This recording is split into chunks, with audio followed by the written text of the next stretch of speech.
बिस्मिल्लाहिर्रहमानिर्रहीम। अस्सलाम वालेकुम नाज़रीन। जिस तरह से डोनाल्ड ट्रंप पर कातलाना हमला हुआ, उसको कत्ल करने की कोशिश की गई, वैसे ही इमरान खान पर कातलाना हमला किया गया था। उस पर नून लीग के मुशाहिद हसन सैयद ने बड़ा बेहतरीन तबसरा किया है और कप्तान की फुल सपोर्ट की है।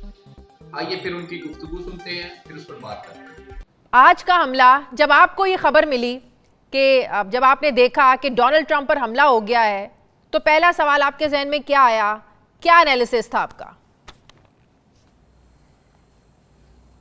अस्सलाम वालेकुम शाजिया साहिबा और आपके व्यूअर्स को बड़ा अस्सलाम वालेकुम। और मैं समझता हूं कि आज 14 जुलाई को डोनाल्ड ट्रंप ने 5 नवंबर का इलेक्शन जीत लिया है। मैं तो खैर पहले भी प्रेडिक्शन कर चुका था कि वो नेक्स्ट प्रेसिडेंट है, बाइडन फारग है। और आपको याद होगा कि 2016 में भी सबसे पहले मैंने पाकिस्तान में प्रेडिक्शन की थी कि डोनाल्ड ट्रंप आ रहा है।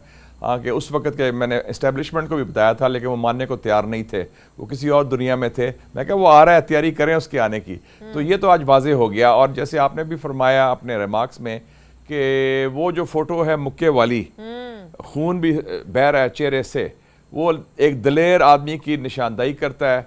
फिर जो लोग उसके बेस है, जो लोग अनडिसाइडेड या इंडिपेंडेंट्स हैं, वो भी इससे बड़े मुतासर होंगे, हमदर्दी का वोट होगा।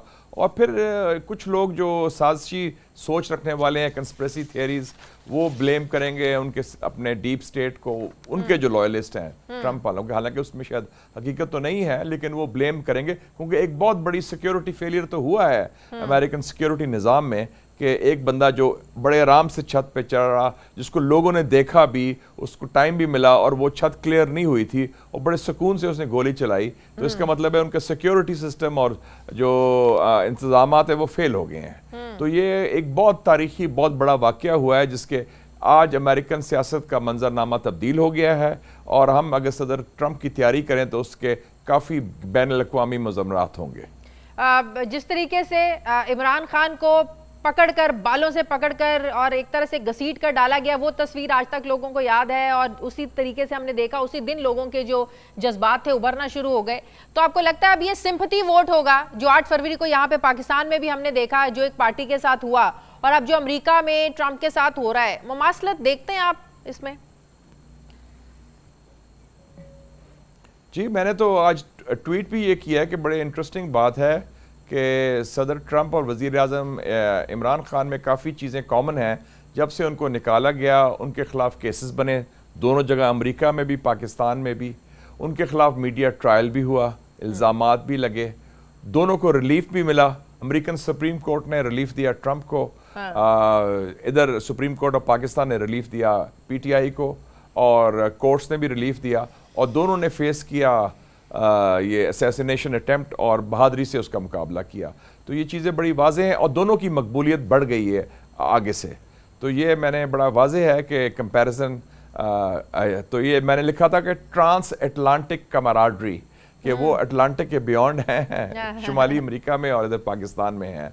तो ये चीज़ काफ़ी कॉमन है। और पॉलिटिक्स में ऑप्टिक्स और इश्यूज़ के ऊपर ख़ास मौके पर क्या रवैया होता है आपका और आप किस तरह रिएक्ट करते हैं, वो फिर तारीख का रुख तब्दील कर देती है। और आज अमेरिका पॉलिटिक्स में ये बहुत बड़ा एक वाक़या हुआ है जिसने ट्रंप का जो है सिक्का जमा दिया है आज। सही मुशाहिद साहब, हम देख रहे हैं कि ये जो एक ट्रेंड सामने आ रहा है, अब जैसे मैंने अपने इंट्रो में भी कहा कि 2024 जो है वो दुनिया में इलेक्शंस का साल है। इंडिया में इलेक्शंस हुए, पाकिस्तान में हुए, बरतानिया में हुए, अमेरिका में होने जा रहे हैं। तो एक जो हमें एक ट्रेंड भी नजर आ रहा है, और जिस तरीके से रिजल्ट्स आ रहे हैं बियॉन्ड एक्सपेक्टेशंस, एक एंटी एस्टेब्लिशमेंट।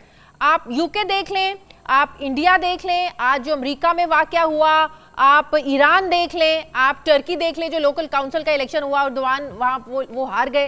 तो ये जो ट्रेंड आ रहा है, ये क्या असरात डालेगा? कोई नई सियासत सामने आ रही है, कोई आपको क्या लग रहा है, क्या चेंजिंग्स आ रही हैं दुनिया में? ये बिल्कुल जी, मैंने भी इसका तज्जिया यही किया कि ये बहुत बड़ा एक ग्लोबल एंटी एस्टेब्लिशमेंट ट्रेंड है। लोग सिस्टम से, लोग स्टेटस को से, लोग जो रवायती सियासतदान हैं उनसे तंग आए हुए हैं और वो लोग तब्दीली चाहते हैं।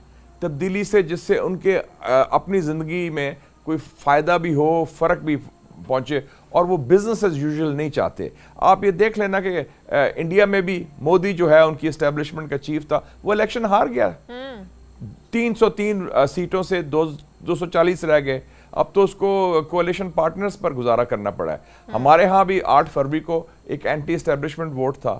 آپ نے مالدیوز دیکھا, چھوٹا سا جزیرہ ہے, انہوں نے الیکشن لڑا, انڈیا آؤٹ, حالانکہ انڈیا کی فوج موجود ہے مالدیوز میں, وہ الیکشن جیت گئے اور پریزیڈنٹ بن گئے محمد معیز. اور آپ پھر دیکھیں, آپ نے صحیح کہا, ٹرکی میں بھی جو کاؤنسل الیکشنز ہوئے اس میں اردوغان کی پارٹی ہار گئی, اور ایران میں بھی اینٹی اسٹیبلشمنٹ ووٹ تھا. پھر رشی سنک, اس کو فارغ کر دیا انہوں نے, اور بائیڈن کو ویسے بھی جو اسٹیبلشمنٹ کا بڑا خاص نمائندہ کئی اور وار مونگر بلکہ میں کہوں گا, اس کو بھی فارغ کر دیا امریکہ میں. تو یہ ٹرمپ پہلا امریکن پریزیڈنٹ ہوگا جان ایف کینیڈی کے بعد جو ایک امریکن اسٹیبلشمنٹ کی نمائندگی نہیں کرتا, and he is a independent person. تو یہ بہت بڑی تبدیلی ہے جو ہم دیکھ رہے ہیں, اور اس کا مطلب ہے کہ لوگوں میں بڑی جان ہے, لوگ ووٹ کو ہتھیار کے طور پر استعمال کر رہے ہیں اپنی تبدیلی لانے میں.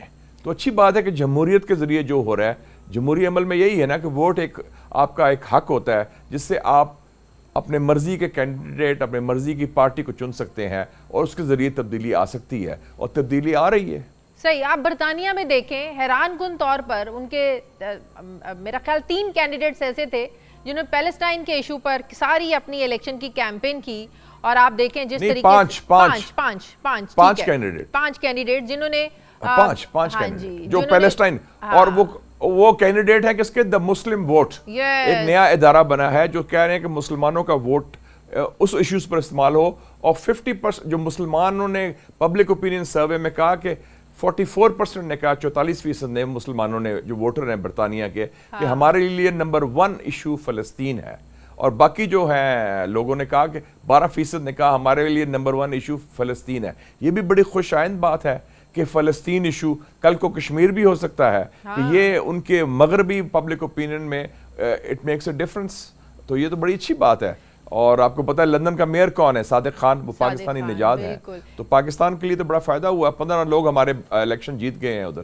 لیکن فرق یہ ہے کہ یہاں پر عوامی رائے کا, عوامی جذبات کا احترام نہیں ہوتا. پاکستان کی بات کر رہی ہوں. مغرب میں آپ دیکھیں, اگر وہاں پر ایک ٹرینڈ چلا کہ آپ نے پیلسٹائن کے حق میں آپ نے ساری کیمپین کی ہے, تو آپ دیکھیں وہاں پر کتنا ٹرینڈ بدلا اور لوگ جو ہے نا وہاں پہ جیتے. تو بات یہ ہے کہ دنیا میں عوامی رائے کا احترام ہو رہا ہے. پاکستان میں میرے خیال میں عوامی رائے کا احترام سپریم کورٹ نے کر دیا ہے. انہوں نے ایک پارٹی جس کا زیادتی ہوئی تھی, جس کا مینڈیٹ ختم کیا گیا تھا, جس کو بین کیا گیا تھا, جس کا نام و نشان نہیں تھا بیلٹ پر, جس کا اپنا سمبل بھی غیر قانونی طریقے سے لے لیا گیا تھا, اس کو بحال کر دیا اس کے مینڈیٹ کو. لیکن کیا ہو رہا ہے, آپ کو بھی پتا ہے کل سے ہو کیا رہا ہے. نہیں حق کہاں مل گیا ہے. آپ دیکھیں لوگوں کو پکڑنا شروع ہو گئے ہیں. سپریم کورٹ نے کہا ہے کہ آپ کے پاس 15 دن ہے, آپ اگر ایفیلیشن شو کرنی ہے تو آپ دیکھیں کل رات سے لوگوں کو پکڑنا شروع ہو گئے ہیں. بشرا بی بی اور عمران خان کے خلاف اور کیسز ڈال دیے ہیں, 8 دن کا جسمانی ریمانڈ دے رہی ہے. تو یہ آئین اور قانون کے ساتھ مذاق نہیں ہے تو اور کیا ہے, یہ احترام نہیں ہے. دیکھیں جی, بات یہ کہ ہمارا یہ روایت بن گئی ہے سرکاری سسٹم کی کہ ہم اچھا کام بھی گندے طریقے سے کرتے ہیں. ہمیں وہ دودھ ڈال اچھی چیز کرنی آتی نہیں ہے, اور کوئی نہ کوئی گند ضرور کریں گے, اور دودھ بھی دینا ہے مینگنے ڈال کے. ہاں, جب جوتے پڑیں گے, ہاں بالکل مینگنے ڈال کے, آپ نے صحیح, یہ صحیح فرمایا, دیٹس رائٹ ون. اور پھر جب جوتے پڑتے ہیں یا دباؤ آتا ہے اندرونی یا بیرونی, پھر ہم لیٹ جاتے ہیں, پھر بالکل فلیٹ ہو جاتے ہیں. تو یہ میرے خیال میں یہ ہم نے, اس کا مطلب ہے کہ ہم نالائق تو ہیں ہی ہیں, لیکن ہم سبق بھی نہیں سیکھتے. اور اسی لیے آپ کو پھر آپ کے دوست مشورہ دیتے ہیں چین سے آ کے, یا عرب دنیا سے آ کے, یا مغربی دنیا سے, کہ خدا کے لیے set your house in order, معاملات ٹھیک کرو, آپ مل جل کے کام کرو. تو اسی لیے ہم بیکورڈ کیوں ہیں, کیونکہ اس قسم کے حربوں سے, اس قسم کے ہٹ کنڈوں سے, اس قسم کی نالائکیوں سے, جہاں میرٹ نہ ہو, صرف ہو کہ خاندانوں کی اجارہ داری ہو اور ان کو پالا جائے, ان کو آگے لے کے دیا جائے, اور جو ملک میں اگر کوئی काबिल लोग हैं, मुहब्बे वतन लोग हैं, जो सही। मुल्क के खैर खा हैं, लेकिन अपनी सोच रखते हैं, उनको सप्रेस किया जाए। तो ये फिर ये लेकिन पाकिस्तान जो शहबाज शरीफ साहब बात कर रहे हैं कि मैं दबाव कबूल नहीं 19th century करूंगा, नहीं या 20th सेंचुरी, मैं कहीं से दबाव कबूल नहीं करूंगा, वो कहां से आ रहा है उनको दबाव, आपको कुछ पता है? दबाव उनके सामने एक दिन पहले क्या हुआ था, वो जो गुस्सा निकालने की कोशिश बेचारे सरकारी अफसर पर कर रहे हैं, वो दबाव तो सीधा आ गया कि वो पूरा जो स्ट्रक्चर था, जालसाजी सी, वो ख़त्म हो गई है और वो एक्सपोज हो गई है पूरी तरह। सुप्रीम कोर्ट ने दूध का दूध पानी का पानी एक कर दिया है, तो वहाँ से दबाव है और किसी दबाव है। और दबाव अब उनको भी पता है हकीकत को कि असली रिजल्ट क्या थे इलेक्शन के, सबको पता है।